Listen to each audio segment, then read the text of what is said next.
November 8th, 2018, Paradise, California, population 26,000. By the end of that day, the town would not exist. In 85 minutes, the campfire, the deadliest wildfire in California history, consumed the entire community of Paradise. 85 people were killed, 18,000 structures were destroyed, an entire American town was erased from the map in less time than it takes to watch a movie. But here is what the investigation revealed. The power line that started the fire had been flagged as a safety risk years before it failed. The utility company responsible, Pacific Gas and Electric, had known its equipment was dangerous. They had chosen not to fix it. 85 people burned to death because a corporation decided the cost of maintenance was not worth the risk of human life. This is the story of the day Paradise burned, and who was responsible for the match. Paradise sits in the Sierra Nevada foothills of Northern California, about 90 miles north of Sacramento. It is the kind of town that exists in the imagination of people who want to escape the city.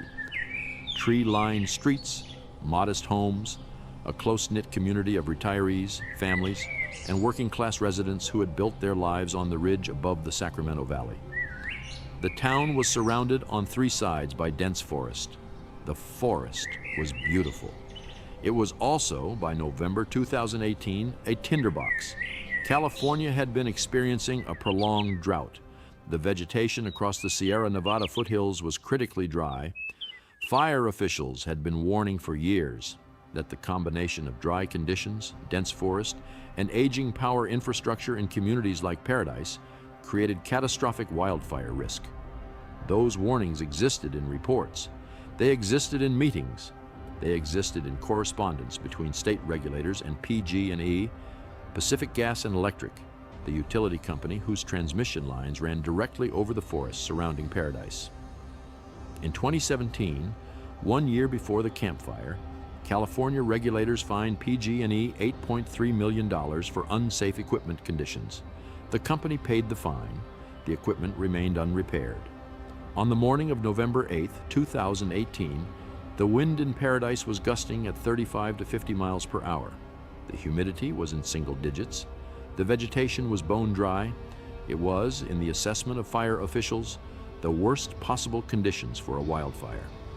And at 6:15 a.m., a PG&E transmission line near Pulga, California, a line the company had flagged internally as a safety concern, failed. 6:15 a.m., November 8, 2018. A PG&E transmission line fails near the Poe Dam in Butte County. The line is part of the Caribou-Palermo transmission system, infrastructure that PG&E's own internal records show had been identified as needing replacement. Sparks fall into the dry vegetation below. A fire ignites.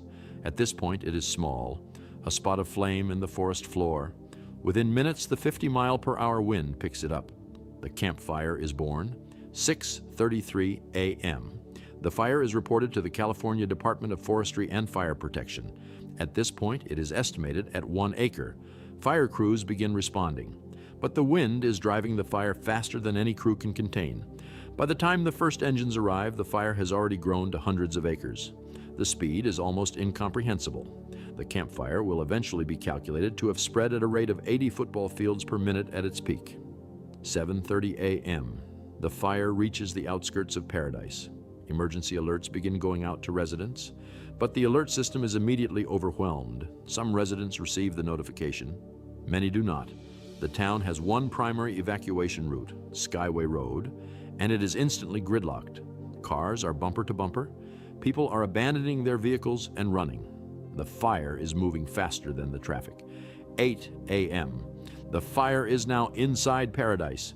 Embers carried by the wind are landing blocks ahead of the fire front, igniting structures before the main fire even arrives. This ember cast turns the entire town into a simultaneous burn. It is not one fire moving through Paradise. It is hundreds of individual fires erupting throughout the entire community at once. Residents who thought they had time to evacuate are now surrounded. People are abandoning their cars on Skyway Road and running through flames on foot. Some are not making it out. 8:30 a.m. The Feather River Hospital in Paradise begins emergency evacuation of its patients. Staff are loading patients onto whatever vehicles are available. The fire is visible from the hospital windows. Some patients are transported in the back of pickup trucks. One dialysis patient dies during the evacuation. Medical staff later described driving through walls of flame on roads lined with burning cars. 9:30 a.m. 90% of Paradise is on fire. The town that 26,000 people called home is burning simultaneously from dozens of ignition points. The evacuation route is still gridlocked. The smoke column from the campfire is visible from space. CAL Fire, California's state fire agency, has never seen a fire move this fast through a populated area in the history of the state. By noon on November 8th, Paradise was gone, not damaged, not partially destroyed. Gone. Of the approximately 11,000 homes in Paradise, fewer than 10% survived.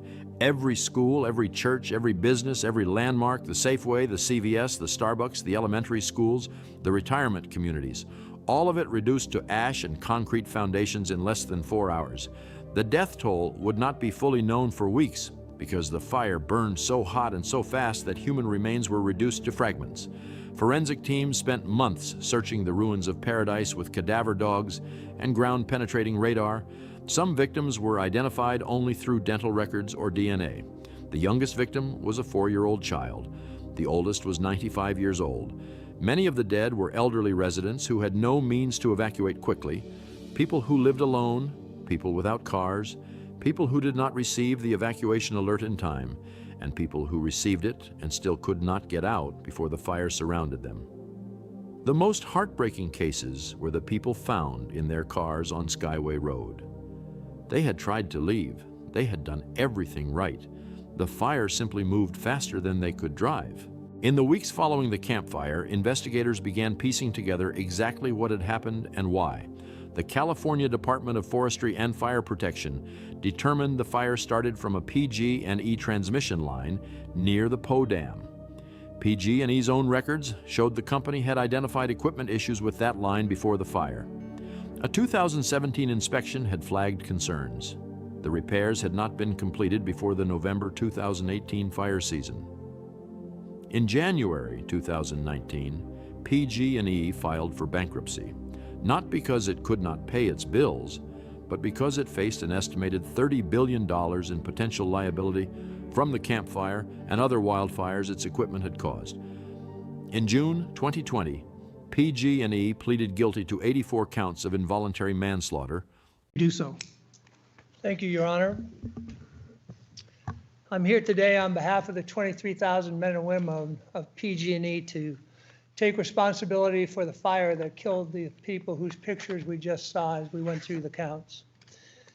And I've heard the pain and anguish of many of the victims as I've visited Paradise, as they've described the loss they continue to endure and the wounds that can never really heal. And no words from me can ever reduce the magnitude of that devastation or do anything to repair the damage. But I hope, and I sincerely hope, that the actions we're taking today will help bring some measure of peace. Our equipment started that fire, destroyed the towns of Paradise, Concow, severely burned Magalia, other parts of Butte County, took the lives of 85 people.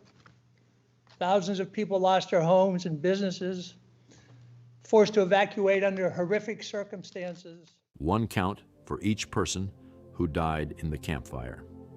It was the largest criminal settlement for a wildfire in American history. The company paid a fine. It did not go out of business. Its executives did not go to prison.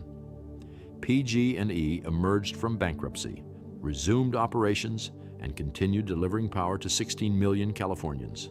By 2021, its equipment had started additional wildfires. The cycle had not been broken. It had barely been interrupted. Of the 26,000 people who once called Paradise home, approximately 2,000 returned to rebuild. The rest scattered across California and beyond, staying with relatives, living in FEMA trailers, and trying to rebuild lives that had been erased in a single morning. The campfire exposed something that goes far beyond one town and one utility company. It exposed the fundamental relationship between aging American infrastructure, corporate negligence, and the human beings who live in the path of that negligence. PG&E had known for years that its equipment was dangerous. California regulators had fined it. Internal reports had flagged specific equipment. The company had made a calculation. The cost of replacing aging transmission lines was higher than the cost of the fines and settlements it expected to pay when that equipment failed. That calculation proved catastrophically wrong. But the deeper question is this: why was a private corporation allowed to make that calculation at all? The transmission lines that run through the forests of Northern California are not optional infrastructure. They are the power supply for millions of people.